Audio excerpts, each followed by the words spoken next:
Hello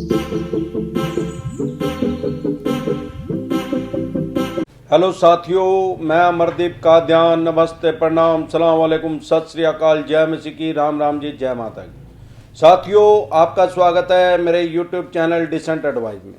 साथियों, आज हम बात करेंगे कि अगर आपने कोई लोन लिया है, अभी जैसे माननीय सुप्रीम कोर्ट की तरफ से एनपीए पे रोक है, तो अभी भी क्या आपका आर्बिट्रेशन हो सकता है क्या? अभी एक सुषमा नाम से एक मैम है, अभी मैं उनका कमेंट पढ़ रहा था, तो उन्होंने मुझे ये क्वेश्चन किया मेरे से कि भाई अभी क्योंकि एनपीए पे रोक है, जब एनपीए पे रोक है तो बैंक या एनबीएफसी कंपनी वाले आर्बिट्रेशन कैसे कर सकते हैं? सबसे पहले हमें समझना पड़ेगा कि एनपीए और आर्बिट्रेटर ये दोनों अलग अलग चीजें हैं। आपने किसी भी बैंक या एनबीएफसी कंपनी से लोन लिया है, सिक्योर लोन लिया है, अनसिक्योर लोन लिया है, किसी भी तरह का लोन लिया है, तो आपने उनके साथ एक एग्रीमेंट किया है। उस एग्रीमेंट के अकॉर्डिंग उसके अंदर नियम शर्तें होती हैं, और जो वो नियम शर्तें होती हैं वो सारी बैंक या एनबीएफसी कंपनी की फेवर में ही, उनके हित में ही काम करती हैं। अब आपने उस पर साइन कर दिए। जब लोन कोई भी आदमी लेता है, सिक्योर लोन लेता है, स्कूटर, मोटरसाइकिल, कार, जीप का, ट्रक, बस का, या मकान का, या दुकान का, एग्रीकल्चर लैंड का, फैक्ट्री का, कारखाने का, लैब करवाता है, लोन अगेंस्ट प्रॉपर्टी, या होम लोन लेता है, या प्लॉट के लिए लोन लेता है, या लोन लेके फ्लैट के लिए लोन लेता है, या किसी तरह का अनसिक्योर लोन लेता है, बिजनेस लोन लेता है, पर्सनल लोन लेता है, या क्रेडिट कार्ड बनवाता है, तो उसको एक कोई भी बैंक या एनबीएफसी कंपनी एक एग्रीमेंट करते हैं। जब आदमी इन चीज़ों में से, इन सारी तरह के लोनों में से किसी भी तरह का लोन लेता है, तो जब वो एग्रीमेंट पे साइन करते हैं तो वो 99 क्या 100% आदमी उसको पढ़ते नहीं है। अगर आप उसको पढ़ेंगे तो आप जिंदगी में कभी लोन ही नहीं लेंगे, ना सिक्योर लोन लेंगे ना अनसिक्योर लोन लेंगे। वो तो ऐसे बांध देते हैं आदमी को जैसे हथकड़ी से हाथ बनते हैं। और कुली फिल्म में, कालिया फिल्म में अमिताभ बच्चन के हाथ भी बांध रखे थे और पैर भी बांध रखे थे। ऐसी बेड़ियों से ऊपर से लेके नीचे तक आदमी को जकड़ देते हैं। अगर उनकी गाइडलाइंस के अकॉर्डिंग, अब होता क्या है, 99% आदमियों को पता ही नहीं लगता था, क्योंकि पहले तो 1% आदमियों को लोन डिफॉल्ट होते थे।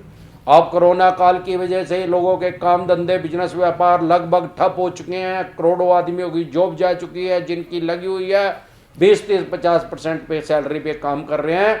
यही कारण है कि अब जो 1% है, अब उसका परसेंटेज बढ़ गया है। करोड़ों आदमी डिफॉल्ट, उनकी किस्तें हो गई हैं।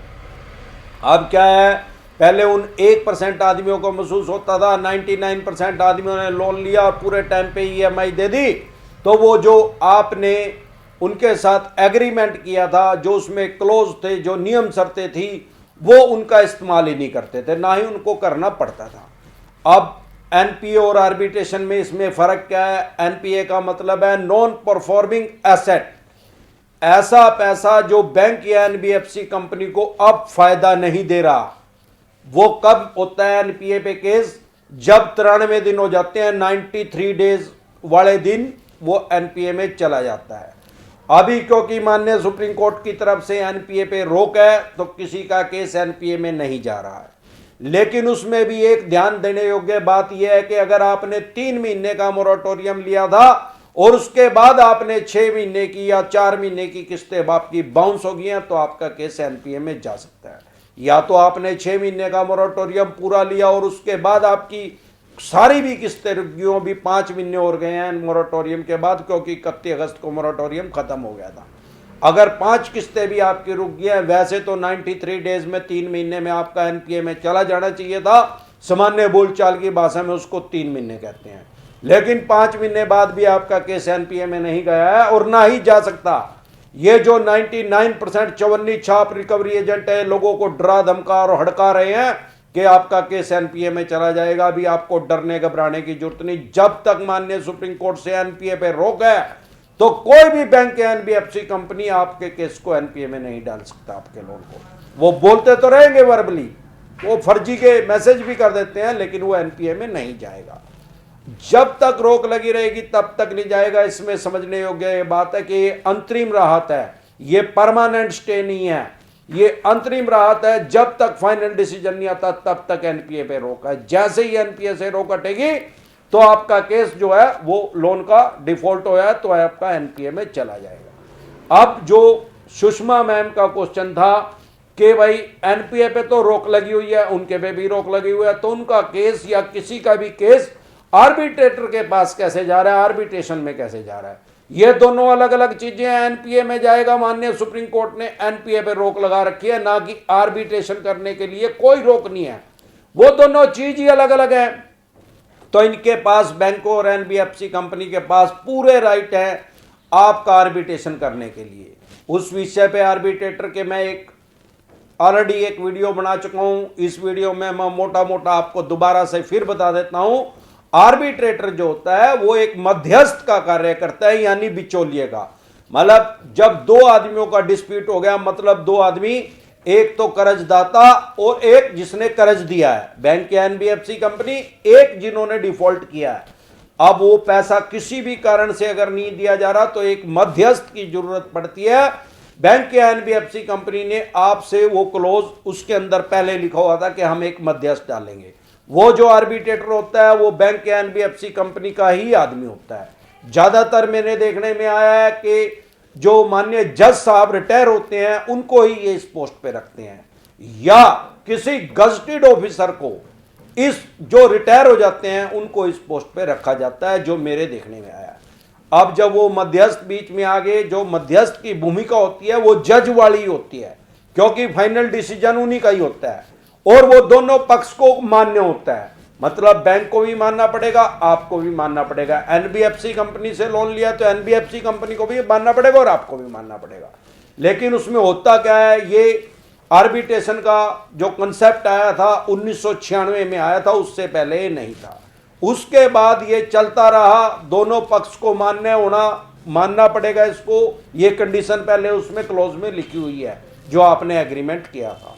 लेकिन ये एक किस्म की गैर व्यवहारिक क्लोज है, क्योंकि आप ये समझे भाई जो आर्बिट्रेटर है उसको सैलरी कौन दे रहा है, वो बैंक या एनबीएफसी कंपनी। तो मेरे देखने में आज तक कभी नहीं आया, हमेशा बैंक या एनबीएफसी कंपनी के हक में ही फैसला जाता है। कर्जदाता जो है जो उसी के हक में जाता है, जो कर्जाई हुआ है, जिसने लोन ले रखा है, ब्रोवर्स है, उसके हक में मैंने कभी फैसला आज तक जाते हुए नहीं देखा।